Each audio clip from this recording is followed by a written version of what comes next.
Hey everybody, Marguerite from the DIY Duo.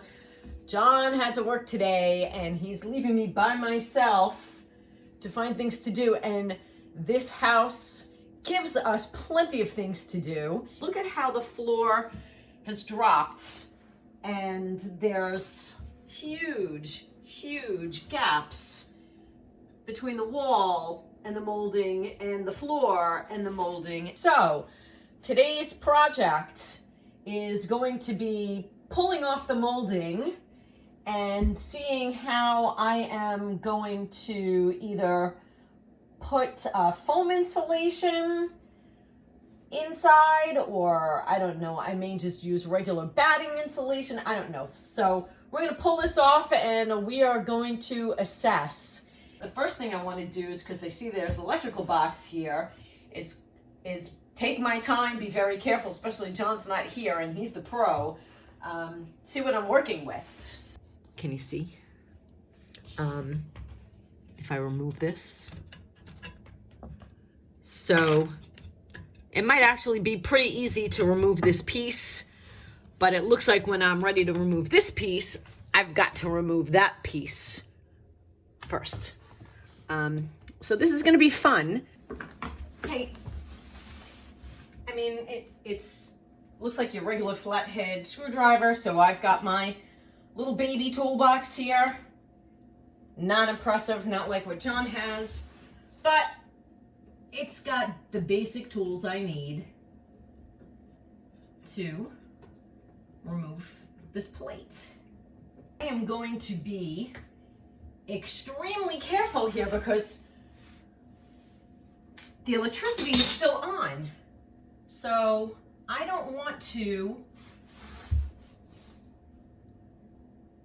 electrocute myself. I was able to get this screw off. I was not able to get this screw off, but because this is so damaged anyway, I'm actually able to kind of move this around. But again, you know, this is still wired in, so I'm not going to play too much with it, but I'm going to see whether or not I can play with this a little bit, loosen this from the wall a little bit more so that I can just dislodge this piece, maybe even dislodge this piece, and see exactly what I'm working with. Believe it or not, let me take this off the GoPro.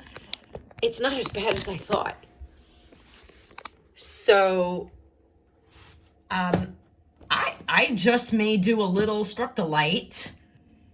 It's really not so bad, at least on this side. This may all have to come up as one piece. Okay. All right. I just need to move other stuff out of the way. Here, let me go this way. So it looks like as it goes all the way to the other end, can you see? This is like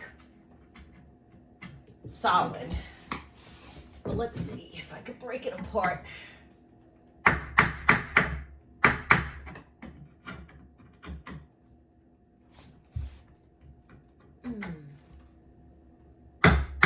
Let me move everything else out of the way and see if I can just pull up this piece as one big connected piece of molding. I am making progress. As you can see, I am definitely getting it away from the wall.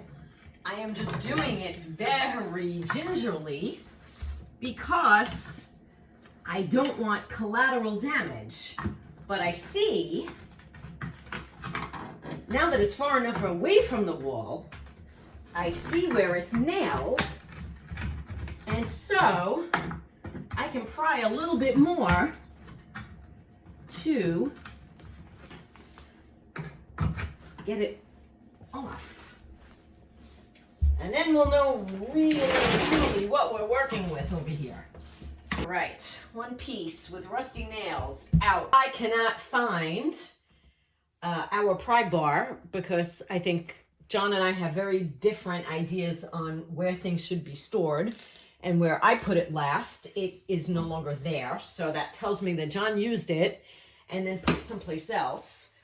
But I have this floor scraper, so this I used to pick up tile a long time ago, and I'm going to see whether or not this could do the job before I go hunting in possibly the garage to see whether or not it could be in there. Let's see if I can pry. All right, this seems to be working. All right, part of this wall could be a bit collateral damage.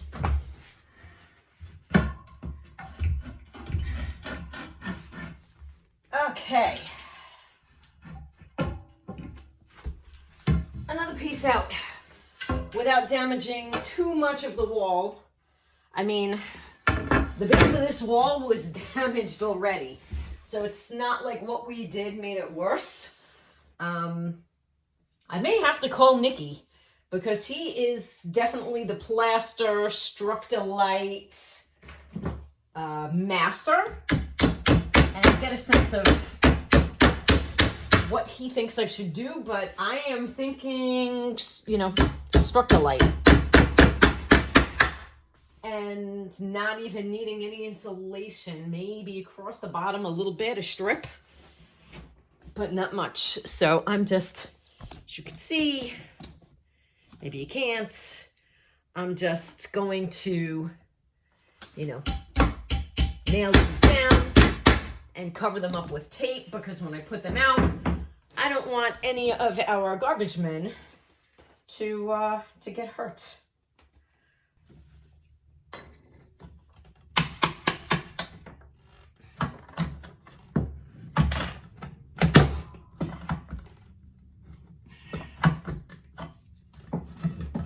Almost there, guys. Almost. There it goes. And why this is still stuck in here, I don't know. Ah, I see why. Because all they did was cut out a box. So I will need John to, when he comes home, to remove the box. All right, last piece of molding to go. I wish I found this tool from the beginning. Boy, is this kind of breaking through pretty easy. Let's go that way so you can see what I'm doing.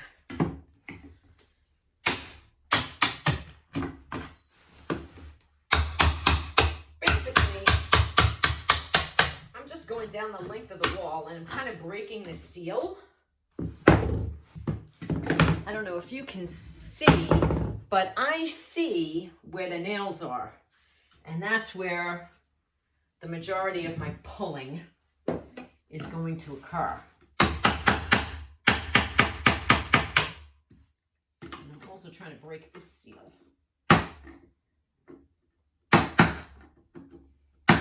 Okay, I have no idea what this man did with crowbars, because I used to have 3 of them in different sizes, but I went into the garage and I found tools in his tool chest that kind of do similar work.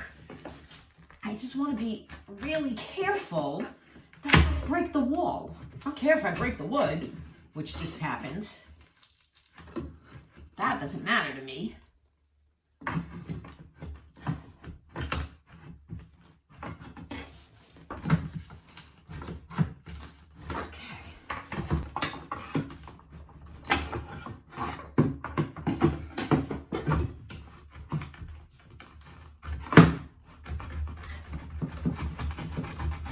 Woohoo! Success! Minimal collateral damage, if any. Real. So, we're going to do the same thing, and we're going to tap these nails down, we're going to cover them up so nobody gets hurt, and they're going to go out. Let's try and find Nicky. Oh, he's calling. Hello? Hey, what's up? Hey, this is the DIY single calling you. And I've got a question. I've got almost all the molding, I would say 90% of the molding off, and it's not as bad as I thought. The structalite goes all the way down to the wood floor, and it's just cracked in certain places. So should I just pull out the pieces that broke off and restruct the light? I don't know, how deep is the hole? It's really not deep. How far is it falling down? Because that stuff is really not to fill the void. I told you, you'd be better off with the just buying the big foam insulation. There's no voids. Putting it and stuffing it down there. There's no voids. That's what I'm saying. Maybe you need to come here and see. Well, I am going to come over there tomorrow because what's his name, Teddy? It's got some metal for me. So I will be there tomorrow to pick up the stuff, and I'll see what it is you're talking about. Well, if I can clean this all up, I may just struck the light now. Well, structural light is really not to make anything be rock solid. It's what they call a scratch coat. The plaster is what really solidifies the structural light to whatever you put it onto. So if I struck the light, Light then is a very, very light thing. That's why it's called structural light. It's just it's for a scratch coat. It's not really for sealing anything. so if I struck the Something light, on top of it. so if I struck the light, then you would plaster on top. No, I would have to see what it is. This is where the floorboards are. Why don't you wait till I get there tomorrow? All right.